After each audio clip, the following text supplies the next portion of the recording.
There was a cry that Hattie would never forget, not for the violence of the sound, but for the coldness it carried within, the cruelty of one who accuses without hesitation, who judges without looking, who condemns because they have always been able to sentence without explaining a thing to anyone. The shout sliced through the heavy heat of that June afternoon in 1872 like a razor, cutting across the floor of the Miller General Store, tearing through the murmur of business and making every head turn at once toward the same spot. Toward Hattie, toward the dark-skinned woman standing motionless before the polished mahogany counter, her hands flat on the glass, her eyes wide, her heart beating faster than reason could follow. "Drop what you stole this instant," repeated Mrs. Sarah Miller, her trembling finger pointed just inches from Hattie's face, the lace of her dark green gown fluttering with her ragged breathing. Her voice was loud, deliberately loud, built to echo, built to be heard by every soul in that crowded store. "I saw it. Everyone here saw it. People like you are always trying to make off with what don't belong to them." The silence that followed was the kind of silence that weighs heavy in the lungs. Before we go on, if you've made it this far, it's because stories like this still need to be told. Stories of dignity that official history tried to wash away. We give life to the memories and voices that never had a place, but that carry the wisdom of entire generations. If this matters to you, subscribe now and follow every episode. Because what happened to Hattie that June afternoon wasn't an accident. It was a system. And what happened next?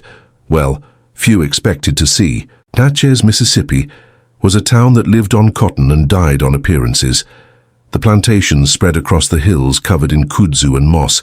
The slave quarters were always set where the wind wouldn't carry the scent to the big house, and in the center of town, where the cobblestones separated those with a name from those with a master, stood the Miller General Store, the most famous establishment in the county. They sold everything there: fine silks from England, china from Europe, iron tools, and in the back display, protected by thick glass that no one touched without leave, was a small collection of imported jewelry that Mr. Silas Miller guarded with the devotion of a man guarding relics. Silas Miller had inherited the store from his father, had been married to Sarah for 16 years, and ran the business with that safe mediocrity of a man who never had to prove himself because he'd never been challenged. Mrs. Sarah, however, was the one who truly ruled the floor. She chose the clerks, decided what was for sale and what stayed in the back, and determined who deserved a smile and who deserved to be ignored.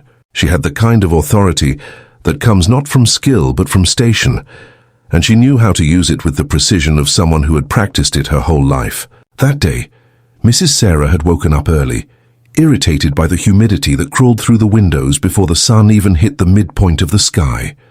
The kind of morning that makes certain people look for a place to vent their spite.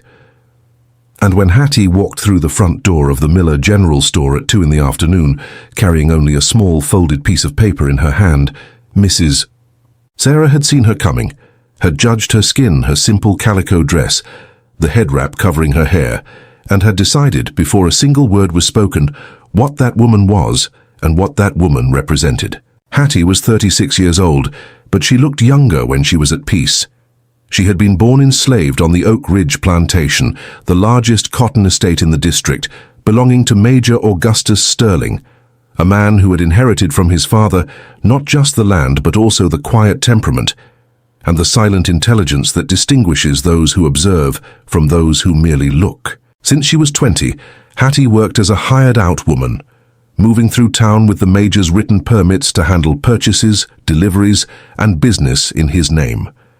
She was known in the warehouses, the apothecaries, the post office. She could read, she could cipher, and she knew how to negotiate with a courtesy that disarmed even the most suspicious. But there were those who never disarmed, those who saw the color of skin before anything else. She had entered the Miller General Store with a prior order from Major Augustus Sterling, a specific piece, a gold locket with the initial R engraved on the back, ordered weeks before as a gift for the Major's wife for their wedding anniversary. The piece had been set aside, paid for in part with a deposit, and Hattie was sent to settle the balance with the money she carried folded inside the paper, along with the authorization signed by the Major himself. But what she didn't know was that Mrs. Sarah Miller had opened that drawer that morning, had seen the locket sitting there, had read the name on the tag, and had decided, for some reason only poorly managed pride can create, that such a fine piece was too good to leave through the hands of a slave.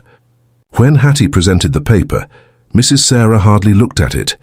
She took it by the corner as if touching something she'd rather not, glanced over it, folded it back, and dropped it on the counter with an expression of someone who had reached a conclusion that needed no explanation. "This don't prove a thing," she said, shoving the paper back. "Anyone can scribble a note." "With all respect, ma'am," Hattie replied in a low voice, "that is Major Sterling's own hand. You can check it plain." Mrs. Sarah rolled her eyes. Then she looked toward the corner of the room where Miller, the man responsible for the store's security, stood. A broad, silent man who had once been an overseer on a smaller farm and who carried in his eyes that particular hardness of someone who spent years exercising power over those who couldn't fight back. "Caleb, keep a sharp eye on this one," Mrs. Sarah said, without lowering her voice. Hattie felt the weight of those words spreading through the room. She saw the other ladies nearby take a step away. She saw a young girl behind the counter whisper something to another. There was something in that moment she recognized from years of experience. The way a situation can set like stone before you even have time to react. How an accusation becomes the truth simply by being shouted out loud. She tried to speak again. "Ma'am, if you'd just call the clerk from the back, he can tell you the Major ordered that piece 3 weeks ago. It's paid in part. I'm only here to finish the debt and take it." Mrs. Sarah leaned over the counter and looked down at her, with that kind of look that goes right through a person without seeing them. "Where is the locket?" she asked, in a tone that wasn't a question but a trap. "Because I put it in this drawer this morning, and now it's gone." The store went completely silent. Hattie opened her mouth, closed it, opened it again. "Ma'am," she answered carefully, "I just walked in. I've been inside less than 5 minutes. I haven't touched a thing." "Drop what you stole now," Mrs. Sarah screamed then. And it was that scream that had cut the air, that scream that had made everyone turn, that had turned that moment into a makeshift courtroom where the jury had decided before hearing a single witness. The shame spread like fire in dry straw. Some people moved closer to get a better look. A gentleman in a silk hat squinted his eyes, judging the scene with that curiosity that feigns indignation but is really just entertainment. A lady with a feathered bonnet whispered to her companion, the two of them watching Hattie with the kind of interest reserved for public spectacles. Caleb crossed his arms and took a step forward. Hattie kept her hands on the counter, visible open, as she had been taught to do since she was a girl because she knew any other movement would be taken as proof of guilt. She took a deep breath. She looked deep inside that moment for the same thing she had looked for in so many other hard moments over 36 years. Not anger, not fear, but clarity. "Are you certain of what you were saying, ma'am?" Hattie asked in a low, firm, almost sad tone. The question stung Mrs. Sarah in a way she didn't expect. "I'm certain as death," she replied, straightening her shoulders. "I've seen your kind many times." The murmur of the crowd grew. Someone coughed. A small child who had been playing in the corner stopped and looked around, sensing the tension in the air even without understanding it. It was in that moment that Hattie understood this wouldn't end with words, that no explanation of hers, no matter how precise, how calm, how grounded in truth, would get through the decision already made inside that head covered in an elaborate hairstyle. Something shifted inside her then, not despair, something more like a deep, silent sadness, the sadness of someone recognizing a pattern they've seen before, felt before, survived before. "So you go ahead and call whoever you need," Hattie said calmly. Mrs. Sarah expected a different reaction. She expected tears, pleading, maybe a run for the door, which would have proven her right. Hattie's calm rattled her for a second, but she didn't let it show. "Caleb," she said, her voice tight with the need to stay in control, "go get Sheriff Miller." Caleb went. The store stayed quiet, but it was a different silence now, thick with layers. There were those who looked at Hattie with judgment already past. There were those who looked with that uncomfortable curiosity of someone who doesn't quite know what they're seeing. And there was one woman near the window, a middle-aged lady with a shopping basket on her arm, who looked at it all with pressed lips and troubled eyes, as if something inside her knew this was wrong, but hadn't yet found the courage to say so. Hattie stood perfectly still, Mrs. Sarah stood on the other side of the counter, the lace of her dress moving with her breath, her eyes bright with the certainty of someone who has never been challenged by the world. And time passed in that hot June store with the specific slowness of moments that get burned into memory. This is also a pause for those following us now. Hattie's story doesn't end here. In fact, what comes next is what many would call impossible, because certain turns only seem impossible until they happen. Stay with us, and if you haven't subscribed yet, do it now. Because every story we tell is a fragment of memory that was about to be lost. All right. Back to Natchez, 1872. Back to Hattie standing before a mahogany counter, her hands open on the glass, waiting. Sheriff Miller arrived with 2 deputies in a time that showed Caleb had run all the way. He was a man of 40, with thick whiskers and a uniform that carried the dust of the June roads. He walked into the store with that posture of a man used to entering places with authority and only later asking what happened. "Where's the stolen property?" he asked before he even got close. "With her," Mrs. Sarah replied, pointing at Hattie. "Caught her red-handed." The sheriff walked to the counter. He looked at Hattie, then he looked at Mrs. Sarah. "What's the piece?" "A gold locket. Was in this drawer this morning." The sheriff looked at Hattie again. "You got something to say?" Hattie nodded. She said in a voice that didn't waver once, "I belong to Major Augustus Sterling. I was sent by him to pick up an order he made himself 3 weeks ago. I have here the permit with the Major's signature and the money to finish the payment. I haven't touched any drawer, I haven't touched anything but this counter." The sheriff frowned. He held out his hand. Hattie placed the folded paper in it. He opened it. Read it slowly once, then twice.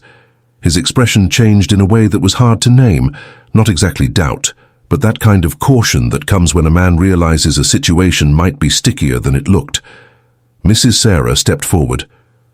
"That could be forged. Anyone can make a mark on paper." The sheriff looked at her for a few seconds before answering. "Do you know where the locket is right now, ma'am?" he asked. Mrs. Sarah opened her mouth, closed it, opened it again. "It must be on her," she said, but without the same bite as before. The sheriff turned to Hattie. "You have the piece on you?" "No, sir. I came only to get it. I haven't received it yet." The sheriff looked around as if the store might give him an answer. Then he looked at the counter, at the drawers behind it, at Mrs. Sarah's reddening face, and at Hattie's serene and weary face. It was in that moment that the door of the Miller General Store opened a 3rd time that afternoon. What happened next, no one in that store expected. A man rushed in, wearing a dark frock coat, his wide-brimmed hat already in his hand, as if he'd taken it off while still outside. He was young, about 28, with the fine features of someone raised in a good family, and there was a folded paper in his hand that he held with the urgency of someone carrying an important message. Thomas, that was his name. Thomas Sterling, the nephew and personal assistant to Major Augustus Sterling. As soon as he saw Hattie in the middle of the room, with the deputies around her and Mrs. Sarah on the other side of the counter, the color drained from his face. He stopped mid-stride. He looked from one side to the other, and then he said, loud enough for everyone to hear, not meaning to be theatrical, but being so anyway, "Hattie, thank God." The major grew worried at the delay. The silence that followed was different from every other silence that afternoon. Mrs. Sarah turned slowly. "Who might you be?" the sheriff asked. Thomas took a breath. "I am Thomas Sterling, assistant to Major Augustus Sterling.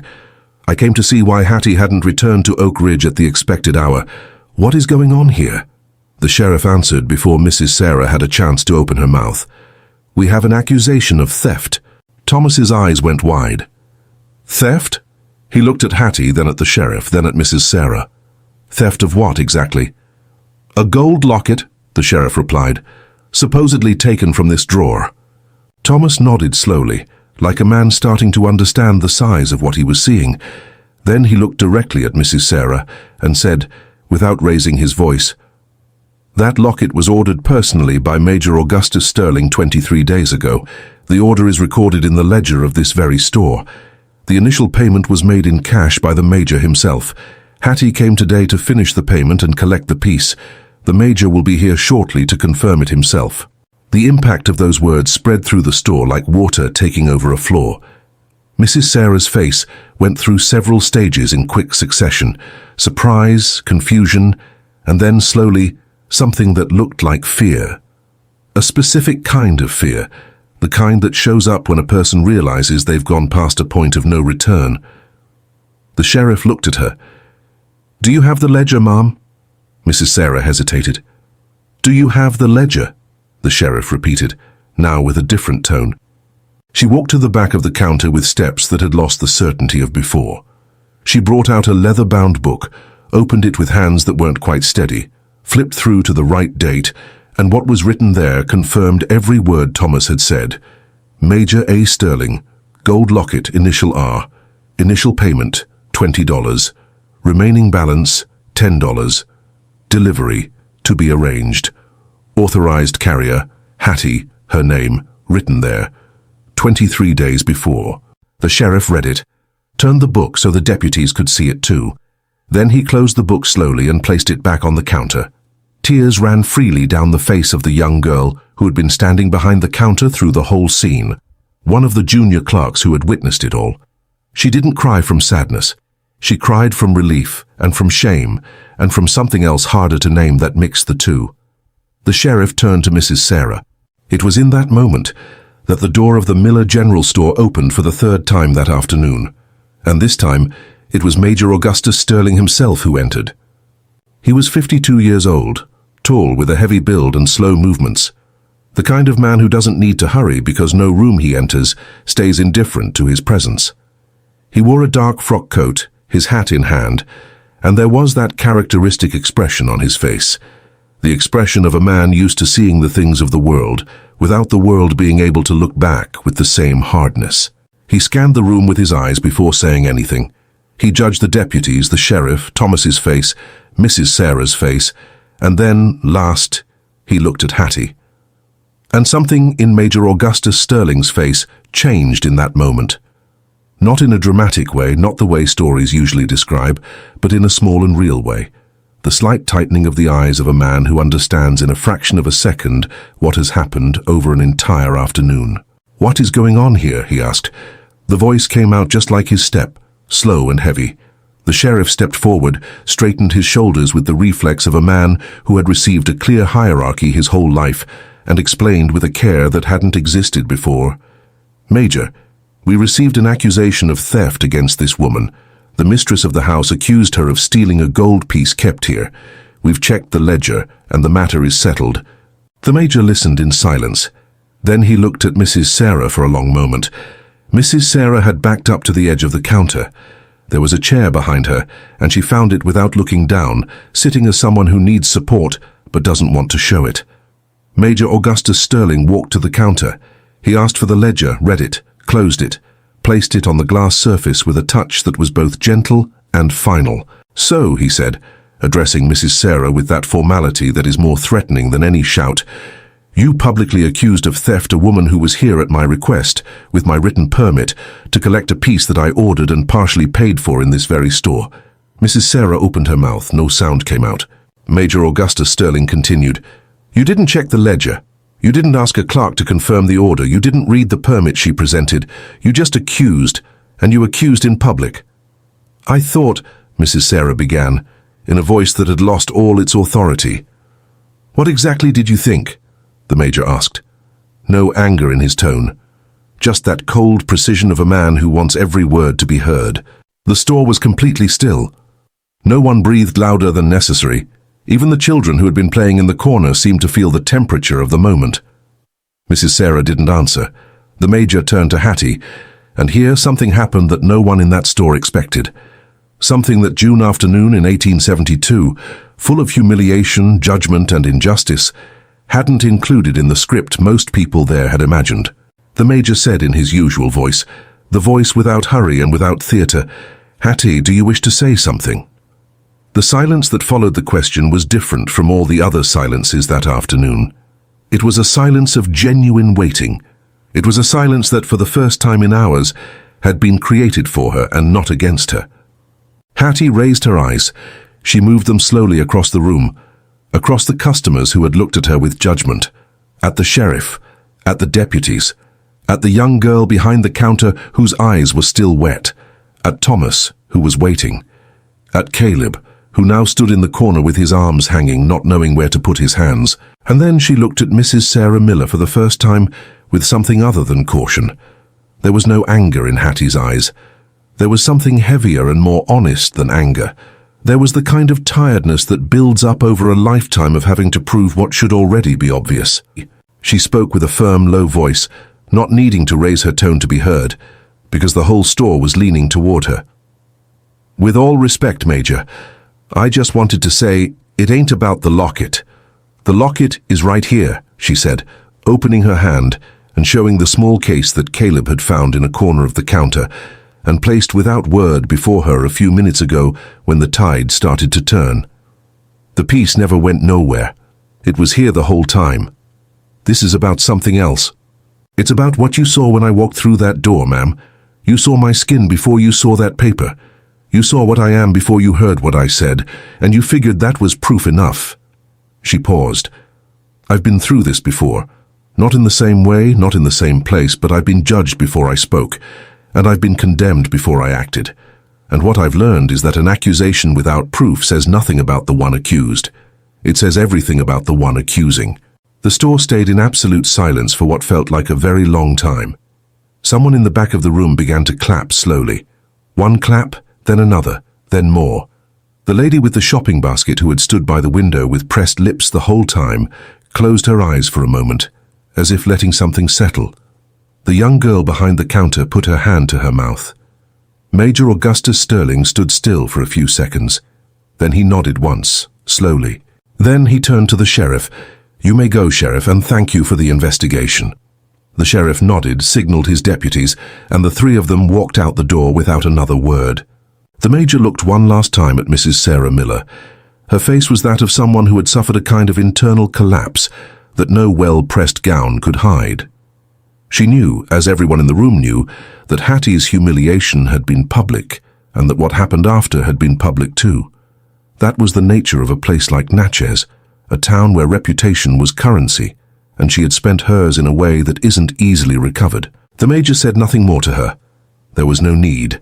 Sometimes the absence of words carries more weight than any speech. He simply understood very well that Silas Miller's account with the Oak Ridge plantation, which had been renewed 2 months ago at the major's own suggestion, would not be renewed again. Something had changed that day, silently and permanently. Thomas took the case from Hattie's hand with care, finished the payment with the younger clerk, the one who still had red eyes, and put the locket away. The major and Hattie walked out of the Miller General Store together. In the street, the June sun had tilted enough to create those long late-afternoon shadows that make the cobblestones look like gold. The carriage was waiting half a block away. The major walked in silence for a moment. Then he said without looking at her, "You were right, the only fair thing was to let you speak." Hattie didn't answer immediately. When she did, she said only, "Thank you for asking." They kept walking. And in that late afternoon in Natchez, in that June of 1872, in a town that lived on cotton and died on appearances, two people walked side by side down the stone street, and the stones, turned gold by the sun, didn't seem to care about the hierarchies the world had built upon them. What happened next happened slowly, the way real changes usually do. Hattie returned to Oak Ridge with the locket. The major's wife received it the next day, their anniversary, and when she heard the whole story, she sat in silence for a moment, then called her eldest daughter and said there was a lesson that needed to be told. Mrs. Sarah Miller stayed in Natchez. No one drove her out, no one judged her openly. But there was that subtle thing that happens in small towns when a truth becomes public, a gradual distance, a conversation that changes tone, a gaze that shifts away. She knew what she had done, and she lived with it the way every person lives with the weight of their own actions. Major Augustus Sterling, the following year, consulted a lawyer about papers that had been pending for some time. In March of 1873, Hattie officially received her manumission papers, with the documents recorded in the courthouse at Natchez. She was free. She stayed at the plantation for 2 more years, working as a seamstress and an informal teacher for the children, enslaved and free, who lived on the land. In 1875, she went to New Orleans with a recommendation signed by the major and a small sum saved over the years. She found work in a dressmaking shop in the city.